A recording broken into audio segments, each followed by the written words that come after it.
Hi students! We are on chapter 3 of Junie B. Jones, and the last assignment that I gave you, you were to predict what happens in the next chapter when she gets on the bus. So I'm excited to see what happens. And the title of the chapter 3 is The Stupid Smelly Bus. The bus wasn't like my daddy's car at all.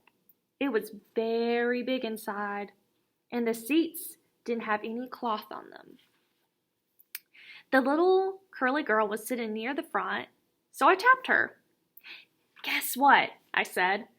"Mother said for me to sit here."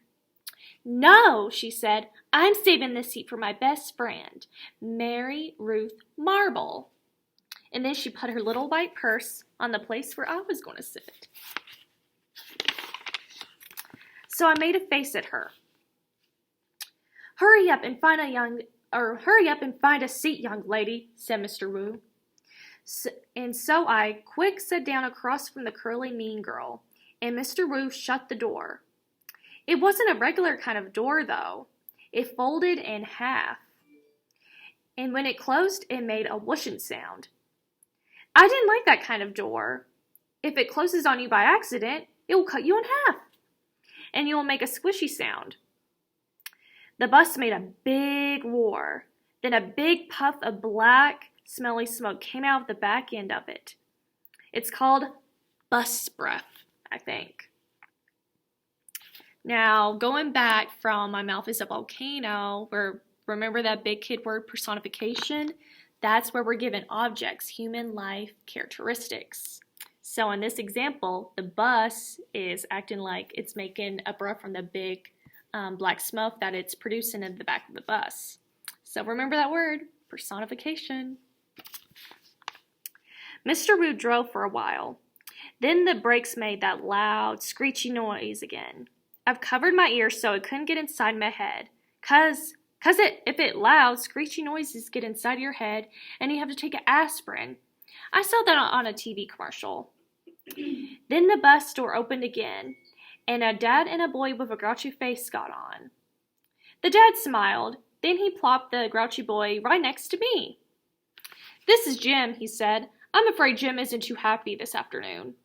The dad kissed the boy goodbye, but the boy wiped it off on his cheek.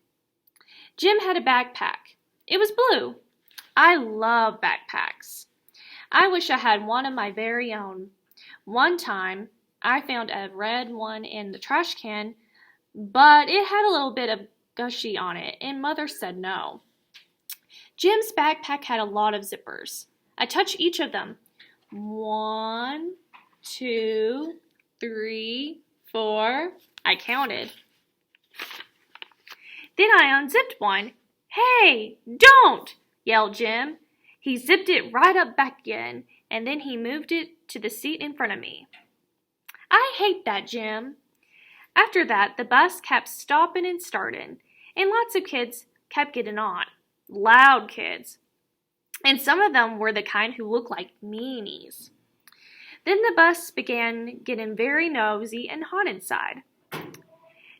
And the sun kept shining down on me and my fuzzy hot sweater.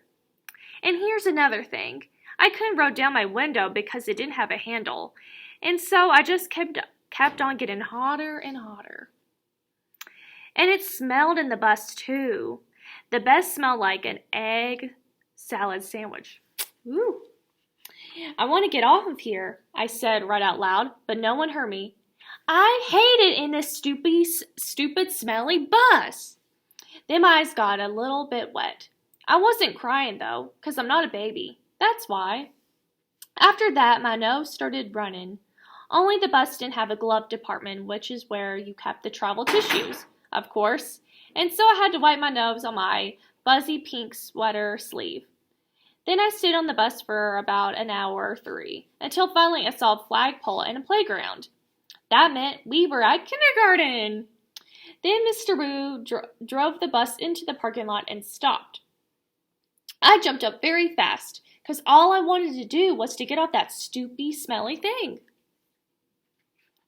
Only guess what? That Jim pushed right in front of me, and that curly mean girl did too. And then people started squishing me real tight. And so I pushed them away. And they pushed me right back. See, everyone's trying to get off the bus all at once. That's when I fell down, and a big foot stepped on my skirt that looked like velvet. Stop it, I yelled. Then Mr. Wu hollered, hey, hey, hey. Then he picked me up, and he picked me off the bus. Mrs. Waite was waiting for me, just like my mother said. Hi, I'm so glad to see you, she called. Then I ran over to her, and I showed her the big footprint on my skirt that looks like velvet. Yeah, only look what happened. I got stepped on, and so now I'm sold. Mrs. Brushett, don't worry, Junie, she said. It'll come off. After that, I just folded my arms and made a frown. 'Cause guess what? She forgot my B again. Oh no, she forgot the Junie B. Now, for your assignment, I want you guys to make a list of characters so far that we met in the Junie B. Jones story. So, for example, like any people that we met so far in this story, any figures that have been in this story so far. So, Junie B. Jones is one. What are the rest of the characters we have met in this story? See you guys later.